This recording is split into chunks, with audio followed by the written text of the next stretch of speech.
These are the 13 powerful groups in One Piece that are neither Marines nor pirates. And there's even a group that predicted the world would eventually sink, long before Dr. Vegapunk made the worldwide broadcast. That's why this group planned to create a massive, floating city. But this group is not as crazy as this powerful organization that aims to overthrow the highest authority of the world government. And that is none other than arguably the most influential group, the Revolutionary Army. They directly oppose the highest authority of the world government, making their supreme commander, Monkey D. Dragon, the most dangerous and wanted criminal. But here's a crazy thing you probably never saw coming. There's a huge possibility that Dragon and the current fleet admiral Akainu might have served as Marines together. By the way, this video was requested by @JoHuto3665. And I'm fulfilling your request, bro, because I like the idea too. So here it is. But separately, even though Akainu and Dragon have deep connections from the past, I know exactly who will defeat Akainu, and it's not Dragon. It was revealed in chapter 1097 that Dragon was actually a former Marine. At first, the supreme commander of the revolutionaries probably dreamed of helping everyone, even the poorest, as part of the navy. And I guess his old man Garp might have also pushed Dragon to become a Marine, just like how Garp always pushed and trained Luffy to join the navy like his grandpa. And like I started talking about earlier, here's why it's possible that Dragon and Akainu served the navy at the same time. I mean, for starters, these two are the same age. On top of that, there is even a theory suggesting that Dragon and Akainu were actually best bros back in the day. But even though they were Marines, they had different means of attaining justice. Like Akainu thinks that the deaths of innocent people are sometimes acceptable and necessary to achieve absolute justice. Wow. While Dragon kinda considers equal justice and values the lives of all people, especially the commoners. The difference in their views may have even sparked a rivalry between them, just like Deku and Bakugo, or Goku and Vegeta, or something. You get my point. And this rivalry got wilder as they rose through the ranks in the Marines. But since they are both extremely strong, it's possible that they were climbing up the power ladder at the same time. And if we put the pieces together, we can actually figure out Dragon's rank before he left, which could be the key factor in why he started the Revolutionary Army. Dragon and his freedom fighters, the mother organization of the army, first became active about 25 years ago in the current timeline. On the other hand, Akainu was first introduced as a vice admiral 22 years ago during the Buster Call on Ohara. That means, at the time, at least 3 years had passed since Dragon left the navy. So I'm thinking that before he left, Dragon might have actually been a vice admiral, just like Akainu. Being a high-ranking official, Dragon was most likely able to uncover the messed up system and structure of the world government, finding out that the justice in the navy wasn't even real justice for everyone. Instead, the world nobles, the a-hole celestial dragons, living wasteful and greedy lives in Mary Joie, were actually oppressing the common people. That's why Dragon ultimately left the navy and decided to challenge the world government's authority. This is also where things went south between the best buddies, Kainu and Dragon. Sakazuki became even more violent to prove that his absolute justice is a true justice to Dragon. Akainu became extremely cold-hearted, and we saw all his actions in 4K, like when he ordered the shooting down of an evacuation ship during the Buster Call on Ohara, even though there were innocent people on board. You're horrible! You're an irredeemable monster! What took you so long, idiot? Meanwhile, Dragon searched for his true justice and founded the freedom fighters after he left. He helped countries like Sorbet Kingdom to free themselves from its tyrant ruler. The freedom fighters movement quickly made a huge impact and expanded to establish a worldwide force to be reckoned with. The Revolutionary Army, with its 3 pillars, Monkey D. Dragon, Emporio Ivankov, and Bartholomew Kuma, who was rescued in the Sorbet Kingdom. Dragon also has a powerful chief of staff, Sabo, who became so powerful that he was given the title of Flame Emperor. The Navy even said that Sabo might have a greater influence on the people compared to Dragon. And this got me thinking, could Sabo be the one to ultimately fight and defeat the Navy's strongest, Akainu? I mean, since Dragon's target is the Celestial Dragons, his subordinates will likely engage the world government's underlings, the Marines. So it just makes sense that Sabo will be the one to stop Akainu from interfering with Dragon's plans. Plus, there's actually a theory that supports the interesting Sabo-Akainu matchup. Because on top of the revolutionaries' plan, Sabo's personal grudge, which you and me both know about, would make him want to solo the fleet admiral. This theory points out a few things that are pretty reasonable. First, Akainu triggered the return of Sabo's memory, but in the worst way imaginable. because Sabo's memory came back after learning about Ace's death. I mean, Sabo was so devastated he got sick and slept for 3 days. And bro, even us real men or whatnot cried at this part. Now keep in mind, Sabo acquired Ace's Mera Mera no Mi in Dressrosa, where he finally met Luffy, so it makes complete sense that he'd use this Devil Fruit's powers to avenge Ace's death. Aside from that, Sabo also will try to protect Luffy because it's possible that Akainu will go after him, just like last time. Yet we know that Luffy, being Nika, will probably have his main fight against the Gorosei and Imu, or maybe that mofo Blackbeard, since a dragon versus the Gorosei and Imu showdown could also happen. To achieve this, Dragon gathered powerful allies and forces from all across the 4 seas and the Grand Line. These commanders were powerful enough to sneak into Merijua and officially declare war against the world government during the Reverie. In the process, Sabo and the other commanders, Karasu, Morley, and Lindbergh, successfully rescued Kuma and other slaves, even though they faced the might of Admirals Fujitora and Ryokogyu. But keep in mind, on top of Sabo's strength and the forces of the army, we are yet to see the powers of Dragon himself. For so long, this question remains unanswered. What are Dragon's actual abilities? The only times we've seen them suggest he might have control over wind or the weather. For example, when he saved Sabo and the people from Great Terminal, a strong wind opened up a path in the middle of the fire for them to escape. And in Logtown, Luffy was mysteriously saved from execution when a strong storm built up in the town, likely caused by Luffy's daddy. Could it be a wind Logia Devil Fruit power? Or an even more broken ability to control the weather, like the powers of a mythical Zoan? Regardless, Dragon will unleash these powers soon, as he revealed that the real fight will begin when the world nobles mobilize their own army. And that is the Holy Knights. This mysterious powerhouse group could potentially be the endgame villains for the revolutionaries, as these knights are so insanely strong they might even pose a greater threat than the Marines, like when they first appeared as a group during the legendary event in God Valley 38 years ago. The Holy Knights took up arms and prepared to fight against the powerful Roger pirates, who suddenly appeared on the island. Let me say that again, bro.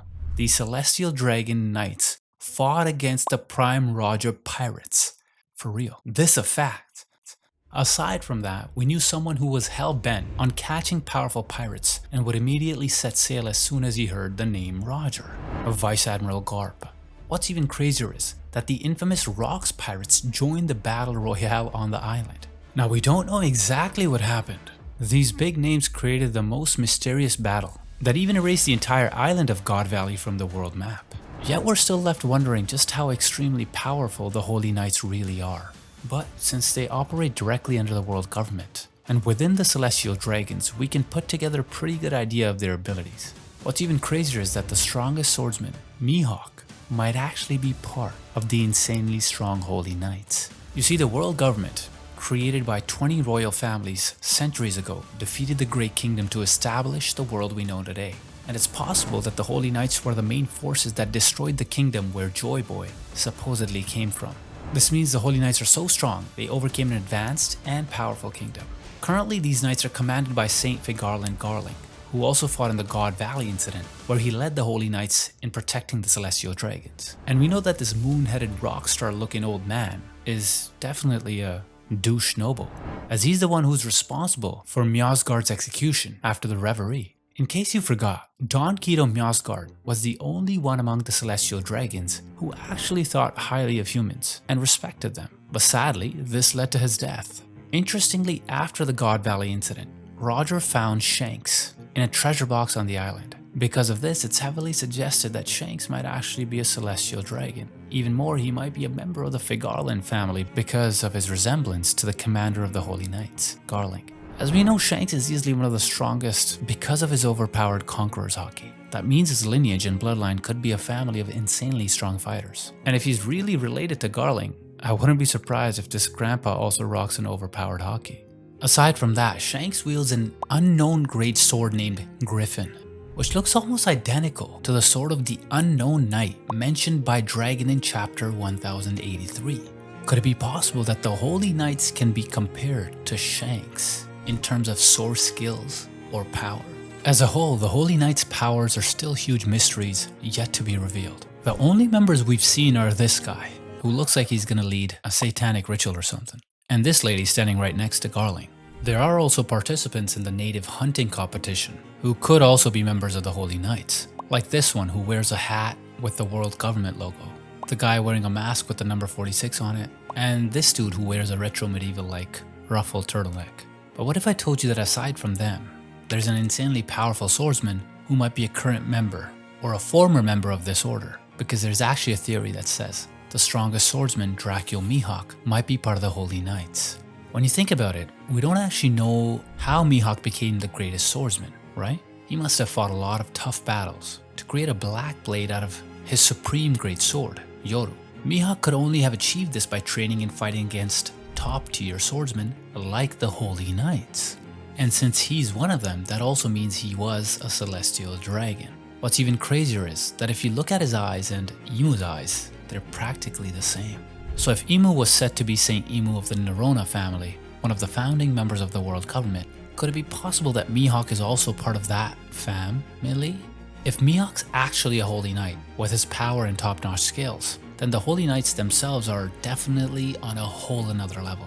Mihawk's a monster, no question in that. But the thing is, there is an insanely strong creation modeled after him, the Seraphim S Hawk.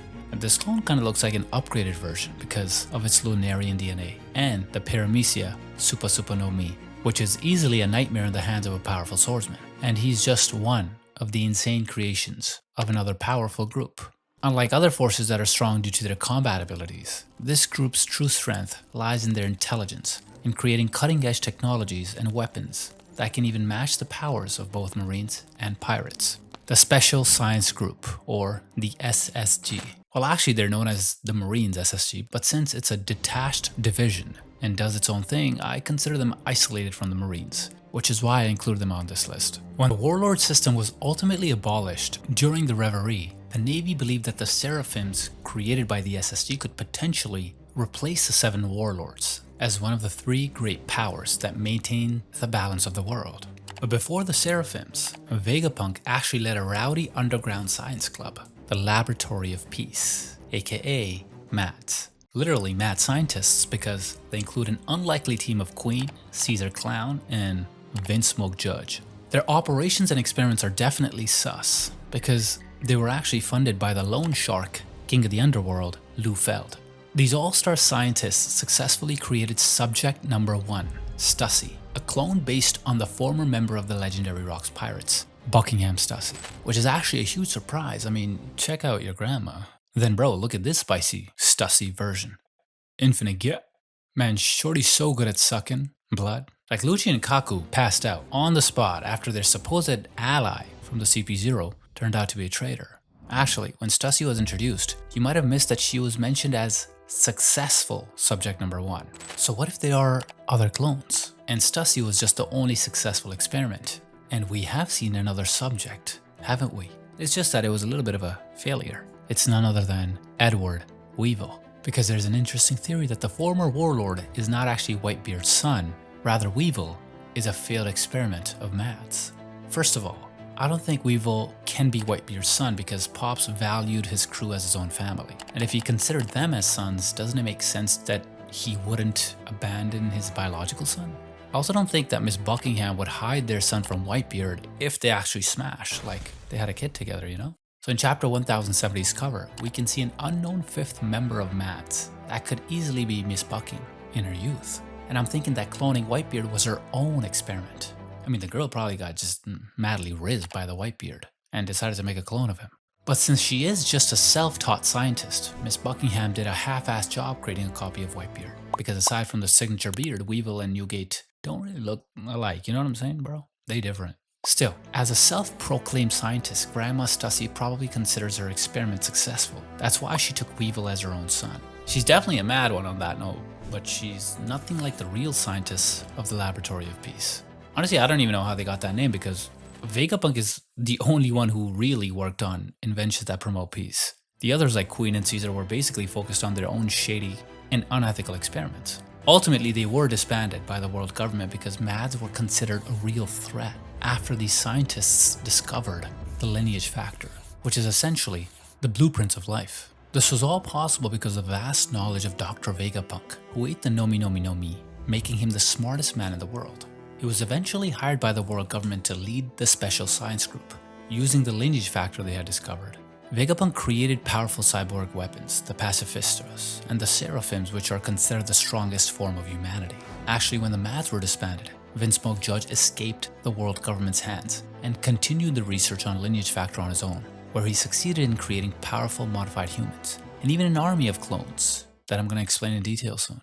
Sadly for Vegapunk, his time working for the world government gradually turned into digging his own grave. His curiosity about the Void Century and its mysteries led the government to ultimately order his execution. The Gorosei even sent the powerful Cipher Pole Aegis Zero to kill Dr. Vegapunk. And to understand CP0, let's talk about Cipher Pole as a whole first. This group is essentially the world government's top intelligence organization that works in the shadows for spying, gathering intel, and basically all shady operations. These missions are so important that failure to complete them could easily mean losing the job or worse, being imprisoned. They are scattered all around the world, with 8 known agencies, CP1 to CP8, stationed across 8 bases. These men in black, John Wick-style agents will do anything ordered by the world government. There's even a secret unit where its members are allowed to use any means necessary to get information they need, even if it means killing civilians. According to SBS Volume 100, the higher the number after CP, the more important and risky the missions assigned to these agents are. This basically means the strength of its units increases with their number. So you probably haven't heard of CP1 to CP4 because they might have usual government day jobs like sitting at their desks and doing paperwork and stuff. But you have seen CP5 to CP8 execute underground missions. Usually these jobs are the most dangerous and important ones, or they are the shadiest and dirtiest work for the world government. For example, remember this little piece of trash? Spandam? This guy was actually the leader of CP5, who was sent to Water 7 to gain intel about the blueprints of the ancient weapon Pluton, and failed. But a few years later, Spandam was back as the leader of CP9. He sent the best assassins to join the Galley La Company, owned by Iceberg, as undercover agents because he thought Ice B had the blueprints of Pluton. Remember when I told you about those special agents that are willing to do anything? That's CP9, which is why these guys were ready to kill Iceberg just to get the blueprints and complete their mission. Also in the past, CP9's former members were given critical tasks, like when Who's Who delivered the Gomu Gomu no Mi, but this guy was another failure, because the devil fruit was stolen by the red-haired pirates. So Who's Who got fired and imprisoned in Impeldown. Now aside from snatching the blueprints in Water 7, the CP9 agents also nabbed Robin, because you know, Ohara happened. But the Straw Hats weren't going to let the government have their way with Robin, so they tried to rescue our girl. And it wasn't no easy W, because they fought insanely strong agents who are masters of the 6 powers, aka Rokushiki, like Blueno, Jabra, Kumadori, and Fukuru. But their defeat wasn't the end for these agents. After the time skip, they actually got promoted to an even higher unit, Cipher Pole Aegis Zero. So CP0 is basically the strongest among the Cipher Pole units. And did you know that when this squad takes action, a world-changing event is likely to occur? That's how important and influential their missions are. I'm actually putting them on this list because these agents work directly for the world nobles and have a higher pay grade than the Marines. They're usually sent for difficult tasks, like negotiating with Orochi in the land of Wano and even killing Vegapunk in Egghead. Like Rob Lucci, who is easily the most well-known member of the organization and basically the #1 lapdog of the world government. Being the henchman of authorities, he will basically execute any mission, no matter how crazy it is. Because apparently he's just too damn obsessed with killing. Yeah, this guy's a psycho. Actually, aside from Lucci, all CP9 agents were promoted. Like Kaku, Khalifa, and Jabra. And there's also Stussy, who was actually Vegapunk's ally, and secretly spied on the world government as CP0 double agent. No, actually a triple agent, because this shorty used to work in the underworld too. But did you know that aside from these members, there are even stronger agents of CP0? These guys, Guernica, Joseph, and Maha, who we saw in action when they were in Wano. I know they looked like they were trick-or-treating or something, but according to Robin in chapter 1031, they are the highest level of Cipher Pole agents. And in SBS volume 106, they were known as the masked assassins of the CP0, meaning CP0 agents are considered the elite among the elites. And you know what these guys were doing in Wano? Arms trafficking. It was revealed that the world government was actually smuggling weapons from Wano through Doflamingo in Dressrosa. Man, look at how shysty this corrupt government is, you know? Like our government would never do this stuff, right? Right? But as you know, Doflamingo got his ass kicked and was imprisoned in Impeldown, which is why CP0 took action and tried to negotiate with Orochi. And bro, these dudes failed again. I guess they should change their name from Cipher Pole to Cipher Fail, since they suck at doing their job properly. These agents stayed for the fire festival and used the Onigashima raid as an opportunity to carry out their new tasks, kill Robin and even Luffy. Well, they did help Kaido kill Luffy, but actually made it worse because Luffy's death awakened his devil fruit. So in short, they again failed. So I'm just thinking, why haven't these crappy agents been sent to Impeldown yet? The Great Underwater Prison also houses a powerful maximum security group of guards and jailers, capable of handling even the most dangerous criminals that are so evil the government is trying to erase their existence from the world. The government must have powerful members to run a facility like Impeldown, and these guards and jailers are just the right people for the job. They can be as ruthless and evil as the prisoners themselves. They even have awakened devil fruit users among their ranks. Impeldown is now run by the beer-bellied chief warden Hannibal, after Magellan got demoted because of the mass breakout led by Luffy and Buggy. Even though Hannibal is almost always at odds with the former warden, Magellan actually believes in Hannibal's strength, and even said that aside from himself, Hannibal's the only one who could handle the wild prison. Now, he may not be as powerful as Magellan, but he's clearly a tough cookie and a powerful warden. He wields a huge polearm called Keisui, with katana blades on each end, and surprisingly, he's highly skilled with this complex weapon, easily making him a powerful swordsman. The current Vice Warden Magellan, on the other hand, is definitely the strongest in Impeldown. His OP Paramecia Devil Fruit, the Doku Doku no Mi, enables him to generate extremely powerful poison, which he can even control and shape into demon-like serpents he calls Hydra. But on top of that, his most powerful technique is the Judgment of Hell, a massive venom demon that can poison even non-living objects like stones. Magellan says his ultimate attack is enough to destroy the entire Impeldown. But aside from Magellan, there is another officer who could easily rival his god tier powers, and that is the former head jailer, Shiryu of the Rain. Ivankov even said that Shiryu might be deadlier than Magellan because of the warden's lack of experience. These two were actually what made Impeldown a very scary prison, but Shiryu was jailed after he killed their own prisoners just because of pure bloodlust. During the chaos of the mass breakout at the Great Prison, Magellan was left with no choice but to get Shiryu's help to handle Blackbeard, who also joined the riot with the goal of gathering members from the lowest level of Impeldown. But things got even wilder when Shiryu joined the Blackbeard Pirates instead. After that, he was replaced by Domino as the new head jailer. And bro, if this girl were the jailer in my town, she'd definitely be the reason I'm gonna get arrested. And aside from these people, there are also beast jailers under the command of Chief Guards Saldeth and Little Sadie. Saldeth commands the Blugori, who are powerful beasts that hunt massive sea kings for food using just battle axes. While the not-so-little Sadie, who looks like a rip-off rockstar in pink spandex, has authority over the most feared creatures in Impeldown, the 5 beast jailers. These guards are Zoan Devil Fruit users who got stuck in their beast forms after losing their humanity to their awakening. Since they have awakened Devil Fruit powers, they are easily the strongest guards in the Great Prison. But what if I told you that there's an even more mind-blowing group that has achieved superhuman abilities not through hardcore training but through science? Oh my god! Wow!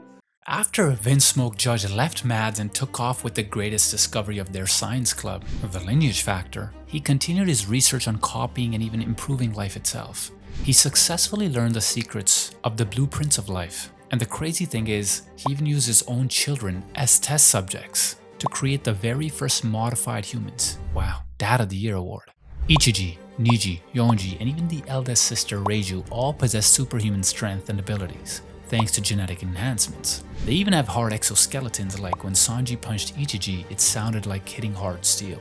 Aside from them, Judge was able to create multiple copies of super soldiers and literally manufacture them like goddamn toys. Vinsmoke Judge was able to create a lab he called the Soldier Stock Depot that can produce 20-year-old soldiers in just 5 years. Damn, like these kids skipped puberty. What kind of lucky life hack is that? And with this breakthrough in creating bioweapons, Vinsmoke managed to build an entire military kingdom, known as the Germa 66 Army, aka the Warmongers. What's even crazier is his children with modified human bodies and the clone soldiers' army can easily invade and defeat an entire kingdom in just 4 hours. Because of this, they became famous underground military mercenaries, kind of like soldiers for hire who only know warfare and will live and die on the battlefield. These super soldiers don't have any emotions at all. They will even act as human shields when their commanders, the Windsmokes, tell them to do so. But just how strong is this bioweapons army? For starters, there are currently 6 known types of soldiers. The type WB, or Women Balance, MB, or Man Balance, MR, for Man Reach, MH, for Man Heavy, the type MSD for Man Strong, and the type MSP stands for Man Speed. Aside from their modified superhuman bodies, each commander uses a trademark raid suit. When these suits are not in use, they're stored in a small can, sort of like Power Rangers. Aside from being a skilled scientist, the Royal King of the Germa Kingdom and Supreme Commander of the 66th Army, Judge, is also a strong and tanky fighter, even dubbed as Garuda. In the ancient Indian epic Mahabharata, Garuda is a symbol of powerful, violent force, speed, and fighting skills, which is perfectly displayed in Judge's insane drilling attack that easily smashed Sanji to the ground. And if you remember, his kids each possess strong, unique abilities. In the whole Cake Island arc, they were able to fend off the massive army and powerful commanders of the Big Mom pirates. Like there's Reiju aka Poison Pink, with her crazy abilities to absorb poison. For example, when she absorbed the poison in Luffy's body through his mouth, or a captain ate a heavily poisonous stonefish. Bro, that was Luffy's first kiss, right? Like, let me eat some of that stonefish. I wonder how Sanji reacted when he found out that his sister kissed his captain. Or does he even know that? Like, that happened? Well, what's even scarier is Hancock would probably go wild if she found out about this. Another commander is Ichiji, aka Sparking Red. He can produce explosive blasts from his eyes, and punches that can easily pierce through Katakuri and Perospero's Devil Fruit abilities. Ichiji even damaged one of Big Mom's toughest sons, Charlotte Oven. There's also Niji, aka Dengeki Blue. On top of his superhuman strength and durability, he's also capable of extreme electric speed. Just like the Flash, Niji can easily dodge and escape the sight of even a skilled observation hockey user.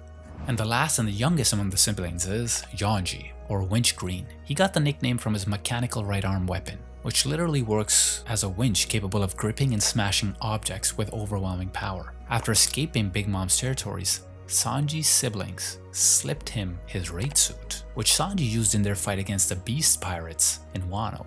Our boy was powered up when he wore the suit. The bioweapon also made Sanji's ultimate dream come to reality by giving him the power to be invisible. Because you know Sanji wanted to use the power of invisibility, not during the toughest battles obviously, but to sneak into girls' bathrooms, undetected, like when he stalked Nami in Wano. Bro got his punishment. Sadly, he chose to destroy the suit because he didn't want to rely on the Windsmokes. But the thing is, in his battle against the lead performer Queen, his body started to act like his siblings. I mean, even though he got broken ribs and bones, he was actually not hurt. Sanji thought that wearing the suit might have sparked the genetic enhancement in his body that was suppressed by his mom, Windsmoke Sora, before. So basically, he's starting to become superhuman like his brothers and sister. But unlike them, he retained his human side, like his feelings. Because of this, do you think that Sanji has already fully unlocked his superhuman side and is slowly becoming a bioweapon, or is he something else entirely?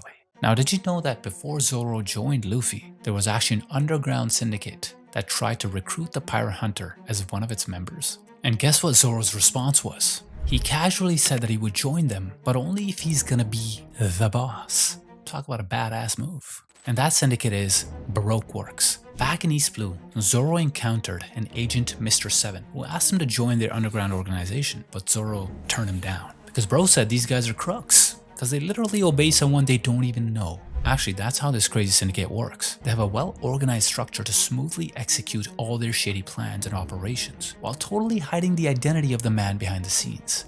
The powerful crime group was founded by the former warlord, Crocodile, who sits at the top of the hierarchy as Mr. Zero. Interestingly, even though Crocodile is a well-known pirate, Baroque Works was not actually a pirate crew. They were created for the single purpose of taking over Alabasta. But why was the Desert King, a pirate warlord himself, who should be roaming the seas, obsessed with Alabasta?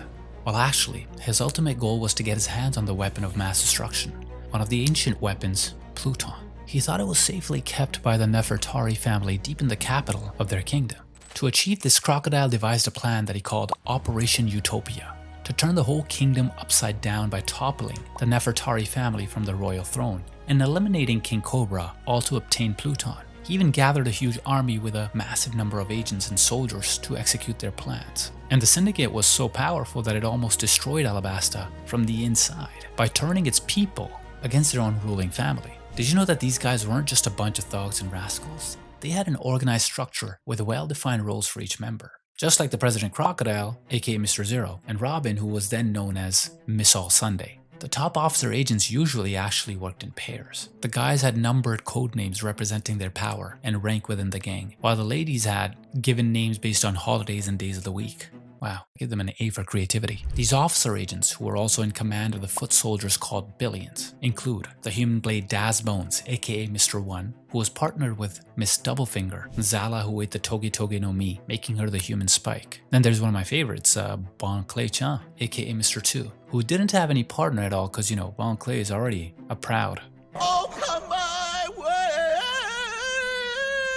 Another pretty strong member who almost turned the Straw Hats into statues back in Little Garden is Mr. 3, Galdino, and his partner, Miss Golden Week. Actually, Galdino is back with his old boss, Crocodile, after their failed operation in Alabasta. Now they are part of a new organization, the Cross Guild, reuniting after a stint with Buggy that goes all the way back to Impeldown. There's also Mr. 4 and his pet dog named Lasso, and his partner, the mole human, Miss Merry Christmas, who actually kidnapped King Cobra when they snuck inside the palace. Also back in Little Garden, we saw Miss Valentine and this really nasty Mr. 5 in action with his devil fruit powers, the Bomu Bomu no Mi, which makes any part of his body literally explode. This dude actually uses boogers to create bombs. Now that's disgusting, literally. Also, aside from these elite forces, there are the Frontier Agents, numbered from 6 to 12, who were the leaders of the 1,000 soldiers called Millions. Princess Vivi used to work as a double agent known as Miss Wednesday alongside Mr. 9, before ultimately revealing that she wanted to uncover Mr. Zero's identity and save her kingdom from the Civil War. Crocodile got double whammied when he failed to get info about Pluton and then got smashed by our boy Luffy, who helped Alabasta get back on his feet. And so it got me wondering, could Pluton be the strongest among the ancient weapons? I mean, if you think about it, both the government and pirates are all after this powerful weapon, right? But then it was revealed that Pluton is currently deep beneath the land of Wano. Is that why the world government itches for the fall of Wano's borders? Because they are actually afraid of Wano since it houses the ancient weapon. I mean, it makes pretty good sense that Gorosei wanted the fall of Wano to get their hands on Pluton. They even tasked Cipher Pole to retrieve its blueprints when they learned about its existence, because the blueprints were originally in the hands of the greatest shipwright and passed down to his apprentice in Water 7. When Vegapunk made the world-shaking broadcast back in Egghead, one of the most shocking truths he revealed was that the world as we know it will sink into the sea. But what if I told you that someone had already predicted that the world would eventually sink long before Vegapunk did? And that is Iceberg, who is the president of the Galila Company. So while the rest of the world laughed at Vegapunk's crazy and absurd claims, the only ones who believed him were the people of Water 7. You see, Water 7 annually experiences a powerful high tide and storm that they call Aqua Laguna. Every year it always gets worse, and the Aqua Laguna that time was by far the worst, destroying a huge part of Water 7. They also noticed that parts of their city are slowly sinking, and Iceberg, the mayor of Water 7, even said that the day the entire island will sink is closer than you might think. Because of this, Iceberg ultimately decided to convert the whole island of Water 7 into a massive floating city. That seems impossible, but Iceberg is not just an expert shipbuilder, he was also an apprentice to the most skilled shipwright in the world, Tom. Together they managed to build a sea train. Yep, that crazy train that travels across islands and the sea. Unlike ships that could easily be destroyed by the massive waves during an Aqua Laguna, the sea train is so durable and reliable that it can still travel the seas during the powerful storm. Tom's workers were able to build 2 of them. The Rocket Man, which is basically a wild prototype that the Straw Hats took to NS Lobby, and the Puffing Tom, which is the first commercially operated train. So thinking that Iceberg cannot build a massive floating city is pretty nonsense in comparison. With the help of the greatest shipwrights in the world, they could easily turn Water 7 into a floating city. But did you know that these world-class shipwrights aren't just hard workers? Crazy thing is, they're also powerful fighters, since they provide services to all kinds of customers, even pirates. They are always ready to defend the company from any threats. When Cipher Pole infiltrated their ranks, Lucci and Kaku quickly became top members. These agents posed as shipbuilders in the company's best shipyard, Dock 1. In fact, this harbor station of Galila was the only one with introduced members, even though the company owned 7 docks and had hundreds of members under its name. Other OG members of Dock 1 include the now vice president and rope expert Paulie, the Freddie Mercury looking dude, Lulu, and Tilestone, who pretty much looked like a bearded Terminator. After the time skip, the members of the Frankie family, Zambai, Kiev, and Tamagon eventually joined Iceberg and helped with the construction of another sea train they named Puffing Ice. And after Vegapunk made the insane announcement of the world sinking, we might actually see Iceberg and the Galila company back in action when they try to help the whole world deal with the inescapable disaster. But I think there's a kingdom that could still be safe even if the world gets flooded because of the long-legged Zunatia. And that's the Mokomo Dukedom of the Mink Tribe. Believe it or not, the power of this tribe is out of this world because they literally came from another world. Let me explain. So bro, I've been thinking, like, why do these furries get power-ups every time they look at the moon? According to this theory, it's because the minks actually come from the moon. Aside from the moon being the source of their true powers, there are other clues suggesting they are linked to the moon. Like in the cover story, Enel's Great Space Mission, Enel ran into space pirates who actually looked exactly like the minks. What's even more interesting is that they are also capable of using attacks with electric-like powers, just like the Electro of the minks. Since the minks don't know much about this world, there's a huge chance that they were once natives of the moon. These humanoid beasts actually have 2 groups that watch over the Mokomo Dukedom and the massive elephant island of Zo. They're so powerful that when they unleash their secret form, a single mink could easily destroy an entire fleet on its own. The first group is the Guardians, under the command of Nekomamushi. Pedro used to run these warriors after ditching the pirate life. As the leader of the Guardians, he was a powerful mink with a bounty of 382 million berries from his pirate days. This was all before he sacrificed himself to help the Straw Hats get Sanji back. Other members of the group include Roddy, Keith, Blackback, and Milky. And together these Guardians take the graveyard shift, or the night shift in nicer words, in watching over the kingdom and guarding the whale forest, where the minks hide their precious treasure, one of the road poneglyphs. Actually, this was also the secret place where the minks kept Raizo, when Jack almost destroyed Zo just to find the runaway ninja from Wano. And remember, this mofo, also of the Beast Pirates, also planned on ultimately killing Zunatia, but Momo was able to command Zunatia to stop Jack, where the massive elephant easily destroyed the pirates' fleet. What's even more interesting is, this insanely rare ability that Momo possessed might have been the reason how Roger was able to reach Laugh-Tale. According to Big Mom, the mysterious ability is called Hearing the Voice of All Things, which she noted that Roger used on the poneglyphs. That is why the king eventually reached the final island. She added that it is an innate ability of the 3-Eye tribe, which is why she expected her daughter Pudding, a half-blood of the tribe, to eventually wield that power. But aside from Roger and the 3rd-Eye tribe, there are only a select few who possess this rare ability, like Luffy, Odin, and Momo. Even more impressive, Momo was the only one who could actually communicate back to Zunatia. Not only that, he gave the ancient elephant an order. Could it be possible that Zunatia knew Momo's lineage? And that he's actually related to the people who gave her the punishment? In case you forgot, it was revealed in chapter 821 that Zunatia committed a mysterious crime and ever since was only allowed to walk and must endlessly follow that order. But surprisingly, the ancient elephant asked Momo for permission to fight back. Does that mean his ancestry, aside from creating the poneglyphs, was actually a huge link in the history of the world? And did Zunatia know Momo or his Wano bloodline? Heck, the massive ancient elephant even went to Wano, awaiting orders from Momo. This connection suggests that Momo's lineage might play an even bigger role in the world's history than we realized. The second group of the Mink Tribe is Inuarashi Musketeer Squad, who serve under the ruler of the day, Duke Inuarashi. The squad is basically led by the 3 musketeers. Like, you wouldn't expect them to be 3, really. These night warriors are Shishilian, Chancelot, and Giovanni, with Shishilian being the main leader among these minks. My favorite mink, Carrot, was also a member of the Musketeers before she joined the Straw Hats sneak team to get Sanji back. And she was actually a huge help to the team because of the powerful secret technique of the minks. Like bro, it was so lit seeing the true powers of the minks when Carrot transformed into her Sulong form. Actually, when the minks switch gear, they're kind of like Luffy's transformation to Nika's form, right? And you know what happens after a cool transformation. Huge power flexing, baby. Like when Carrot activated Sulong mode, where she easily speedran a massive fleet of Big Mom pirates. The minks even joined the fight against the Beast Pirates because the minks and Kozuki clan were BFFs. Proof of that friendship is the Kozuki crest, which has been in the Mink secret cave for centuries. The minks even joined Momo and the Straw Hats in defeating the Beast Pirates back in Wano, and the Kozuki family's relationship goes way back.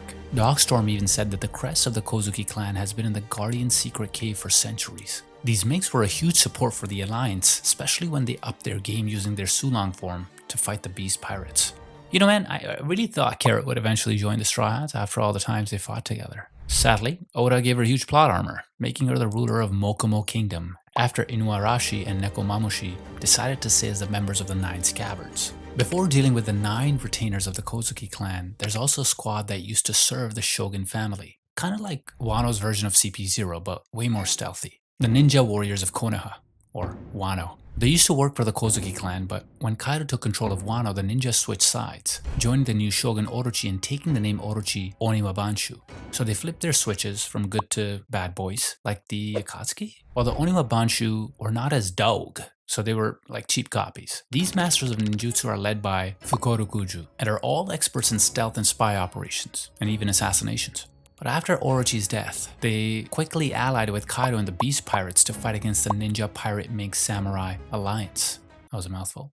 That was trying to overthrow Kaido's reign over Wano. Wow, that needed no convincing. However, Fukurokujo actually remained loyal to Orochi and even protected him when Orochi ultimately burned the whole castle in Onigashima with everyone inside. You see, the Baldi was based on one of the 7 gods of luck in Japanese mythology. He didn't just get his name from that god, he also literally looks like him. Additionally, the god Fukurokujo symbolizes longevity and wisdom. I don't know if that's accurate because the Baldi died and he didn't actually show much wisdom. Even though the former mafia leader, boss Hyogoro, defeated all the members of Oniwabanshu, Fukurokujo tried to fight and was left to solo Raizo. And this ninja ain't your typical ninja, because this dude fights using weirdly long earlobes as whips. And here I thought I'd seen everything. Raizo fought Baldi to the death and won an endurance fight within the burning castle. Actually, among the 9 Scabbards, Raizo is the only ninja. The Akazaya 9 used to serve Kozuki Oden as his retainers and now support the rule of Mononosuke. And what if I told you that they were actually inspired from real-life samurai who also lost their master? And that's the 47 Ronin of the Akko incident. So there was this daimyo who had to commit seppuku after he attacked a big shot court official who dissed him. The 47 samurai got revenge for their fallen master by killing the official, but then they also had to commit seppuku for their actions. Damn, this just looks like a big circle of seppuku.